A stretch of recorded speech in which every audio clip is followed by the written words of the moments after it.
ایک ایسا اسے سمجھے کہ ایمان اور کفر کا مسئلہ بنا دیا ہے کہ بندہ سمجھتا ہے کہ رفع دین کوئی مانے گا تو فلاں ہوگا، نہیں مانے گا تو فلاں ہوگا۔ ایسا نہیں ہے۔ ٹوٹل جو احناف کا ہمارا موقف ہے وہ یہ ہے کہ رفع دین، ترک رفع دین، یعنی رفع دین نہ کرنا حضور سے آخری عمر میں جو ثابت ہے وہ یہی ہے، اور رفع دین کرنا جو ہے وہ سنت نہیں ہے۔ ٹوٹلی ہمارا موقف یہ ہے۔ امام اعظم ابو حنیفہ علیہ الرحمہ نے جو حدیث پاک بیان کی، اور امام اوزاعی علیہ الرحمہ کو فرمایا کہ جو حدیث پاک میں بیان کر رہا ہوں یہ آپ کی حدیث سے زیادہ قوی ہے۔ کیوں؟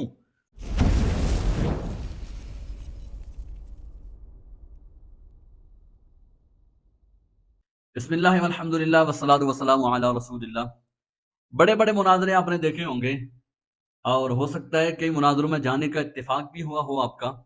یہ زمانہ جتنے بھی مناظرے ہوتے ہیں ان میں سے جو اصل مقصد ہے نا مناظرے کا وہ تقریباً فوت ہے، اس وجہ سے کہ مناظرے کا اصل مقصد یہ ہوتا ہے کہ حق باطل پر غالب آ جائے اور باطل سر تسلیم خم کر دے، یعنی وہاں ہی مان جائے کہ واقعی میں غلطی پر تھا۔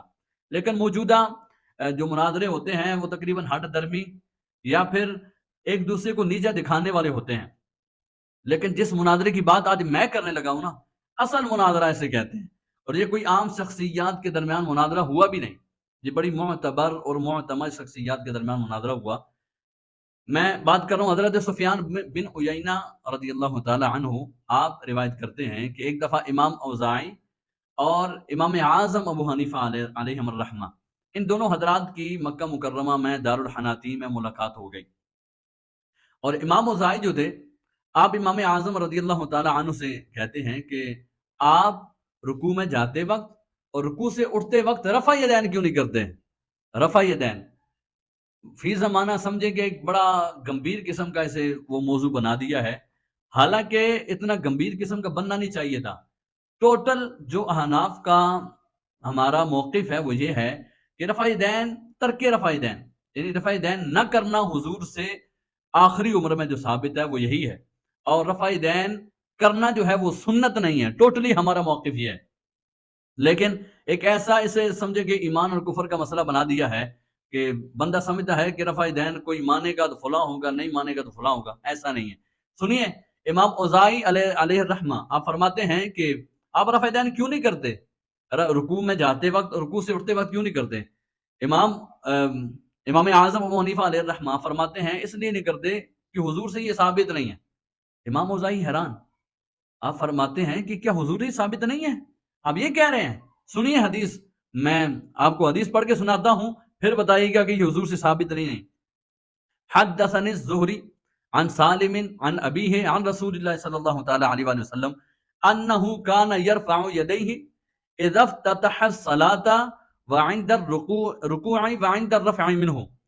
امام اوزاعی آپ نے جو حدیث پاک سنائی وہ یہ تھی کہ امام زہری امام سالم سے، وہ اپنے والد سے، وہ حضور صلی اللہ تعالی علیہ وآلہ وسلم سے روایت کرتے ہیں کہ حضور صلی اللہ تعالی علیہ وآلہ وسلم جب نماز شروع فرماتے تب رفع دین کرتے، یعنی ہاتھ اٹھاتے، اور رکوع میں جاتے وقت اور رکوع سے اٹھتے وقت آپ جو ہے وہ رفع دین کرتے، ہاتھ اٹھاتے۔ یہ امام اوزاعی علیہ الرحمہ نے امام اعظم ابو حنیفہ علیہ الرحمہ کو حدیث پاک سنائی بطور دلیل کہ میرا موقف جو تھا کہ رفع دین کرنا ہے، حضور سے ثابت ہے، اس پر یہ دلیل ہے۔ امام اعظم پھر امام اعظم ہے، امام اعظم فرماتے ہیں کہ جو حدیث پاک میں پیش کرنے لگا ہوں نا، آپ کی حدیث پاک سے قوی ہے یہ حدیث۔ امام اوزاعی فرماتے ہیں کہ ٹھیک ہے پیش کریں۔ آپ نے جو حدیث پاک پیش کی نا، فرماتے ہیں حدثنا حماد عن ابراہیم عن القمۃ والاسود عن عبد اللہ بن مسعود ان رسول اللہ صلی اللہ تعالی علیہ وآلہ وسلم کان لا يرفع يديه الا عند افتتاح الصلاة ثم لا يعود لشيء من ذلك۔ فرماتے ہیں کہ ہمیں حدیث بیان کی حماد نے، انہوں نے ابراہیم نخعی علیہ الرحمہ سے، انہوں نے حضرت علقمہ سے، انہوں نے حضرت اسود سے، انہوں نے حضرت عبداللہ بن مسعود رضی اللہ تعالی عنہ، ان تمام حضرات سے یہ سند موجود ہے۔ وہ حدیث پاک کیا ہے کہ حضور صلی اللہ تعالی علیہ وآلہ وسلم صرف نماز کے شروع میں رفع دین فرماتے تھے، پھر اس کے علاوہ کسی وقت بھی ہاتھ نہ اٹھاتے تھے۔ امام اعظم ابو حنیفہ علیہ الرحمہ نے جو حدیث پاک بیان کی، اور امام اوزاعی علیہ الرحمہ کو فرمایا کہ جو حدیث پاک میں بیان کر رہا ہوں یہ آپ کی حدیث سے زیادہ قوی ہے۔ کیوں؟ دونوں روایتوں کا ذرا کمپیریزن دیکھتے ہیں، پھر آپ کو اندازہ ہوگا، اور یہ اندازہ اسی کو ہوگا جو تھوڑا ان اسناد میں جو راوی ہیں ان پر تھوڑا نظر رکھتا ہو، اس کو تھوڑا اسماء الرجال کا پتہ ہو، یہ ٹوٹلی تعلق ہے اس کا علم سے۔ اب یہاں پر سمپل سی مثال جملہ معترضہ کے طور پر دیتا ہوں کہ آپ عام لوگوں کو سمجھ میں آنے کے لیے، ایک بندے کا ایکسپیرینس ہو 1 سال کا، ایک بندے کا ہو 5 سال کا، مجھے بتائیں آپ کس کو پریفر کریں گے؟ 5 سال والے کو، ٹھیک ہے؟ اب تھوڑا آپ کو سمجھنے میں تھوڑا اب آسانی ہوگی عام بندوں کو۔ جو امام اوزاعی علیہ الرحمہ نے حدیث پاک پیش کی، اس کے راوی تھے پہلے امام زہری، دوسرے تھے امام سالم، اور تیسرے تھے حضرت سالم کے والد حضرت عبداللہ بن عمر رضی اللہ تعالی عنہ۔ اب یہاں پر یہ امام اوزاعی کی جو حدیث کی سند ہے اس میں یہ 3 راوی ہیں۔ امام اعظم ابو حنیفہ علیہ الرحمہ نے جو پیش کی وہ امام حماد، امام ابراہیم، حضرت علقمہ، حضرت اسود اور حضرت عبداللہ بن مسعود رضی اللہ تعالی عنہ۔ اب کمپیریزن دیکھیے گا، امام اعظم فرماتے ہیں کہ جب امام اوزاعی علیہ الرحمہ نے پوچھا نا کہ کیسے قوی، آپ تھوڑا بتائیں تو صحیح، قوی کیسے ہے میری حدیث سے آپ کی حدیث، آپ کی روایت؟ امام اعظم ابو حنیفہ علیہ الرحمہ نے فرمایا کہ جو آپ کے راوی ہیں پہلے ہیں امام زہری اور میرے ہیں حضرت حماد، تو حضرت حماد جو ہیں حضرت زہری سے زیادہ عالم بھی ہیں، فقیہ بھی ہیں، ایک بات۔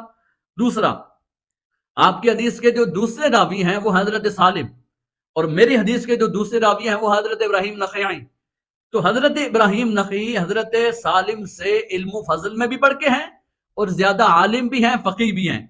تیسرے جو آپ کے حدیث کے راوی ہیں، پیش کردہ حدیث کے راوی وہ ہیں حضرت سالم کے والد حضرت عبداللہ بن عمر رضی اللہ تعالی عنہ، اور میرے جو ہیں وہ ہیں حضرت علقمہ، تو حضرت علقمہ جو ہیں حضرت عبداللہ بن عمر سے علم میں کم نہیں ہیں، یہاں کمپیریزن مکمل فرمایا۔ آگے ہیں حضرت اسود، چوتھے راوی جو میری پیش کردہ حدیث پاک ہے، فرمایا حضرت اسود بھی متقی بھی ہیں، فقیہ بھی ہیں اور علم و فضل والے بھی ہیں، اور آخری نمبر آتا ہے حضرت عبداللہ بن مسعود رضی اللہ تعالی عنہ۔ حضرت عبداللہ ابن مسعود رضی اللہ تعالی عنہ کے علم فضل کو کون نہیں جانتا؟ آپ تو فقہ میں، قرات میں، حضور سرور دو عالم صلی اللہ تعالی علیہ وسلم کی صحبت میں رہنے میں آپ کو ان تمام چیزوں میں فوقیت حاصل ہے، تو جس روایت کو حضرت عبداللہ بن مسعود روایت کر دیں، پھر حضرت عبداللہ بن مسعود رضی اللہ تعالی عنہ کے کیا کہنے۔ اب امام اوزاعی دیکھیں، اصل مناظرہ اب یہ تھا کہ جب امام اعظم ابو حنیفہ علیہ الرحمہ نے یہ ساری باتیں بیان کر دی اور ساری علم سے تعلق رکھتی تھی حضرت امام اوزاعی کو سمجھ آنے والے، امام اوزاعی خاموش ہو گئے، انہیں اور کوئی چارہ نہ رہا اس سے آگے کراس کوسچن کا، کیونکہ موجودہ ہمارا یہ ہوتا ہے کہ اگر چارہ نہ رہنا، بندہ خاموش ہو جائے، اسے علم میں کوئی اگر وہ نہ نظر آئے نا آگے دلیل، وہ کیا آتا ہے، ہر درمی پہ آ جاتا ہے، غصے میں آ جاتا ہے، اگلے کی ذاتیات پہ آ جاتا ہے۔ یہاں ایسا نہیں تھا، کیونکہ دونوں کمال والی شخصیات تھیں۔ اور یہاں پر ایک لنک ان کو بھی دینا چاہتا ہوں جو کہتے ہیں امام اعظم کو حدیثوں کا پتہ ہی نہیں تھا، امام اعظم کو حدیثوں کی سمجھ ہی نہیں تھی۔ یہ ہے امام اعظم کی حدیث دانی، اور یہ ہے امام اعظم کی سندوں پر نظر، اور یہ ہے امام اعظم کی راویوں پر نظر۔ اللہ ہمیں عمل کی توفیق عطا فرمائے۔